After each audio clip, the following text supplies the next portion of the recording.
Horčicový olej je náš najnovší olej, ktorý lisujeme na farme Tekvička v Malom Cetíne pri Nitre. Lisujeme ho na šnekovom lise za studená, čiže je to panenský olej.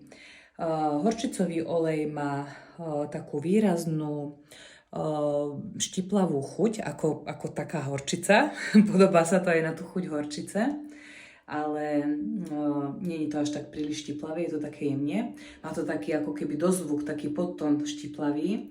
Veľmi dobrý je tento olej na dochutenie rôznych šalátov, ale je výborný ako každodenné používanie, alebo teda každodenné doplnenie vitamínov, ktoré robievate bežne ráno, tak aj tento olej môžete si dať každé ráno lyžičku. Pomôže vám udržať si zdravé srdce, je výborný aj proti tvorbám rakovinových buniek, takisto pomáha pri astmatických problémoch a ešte je aj protiplesňový.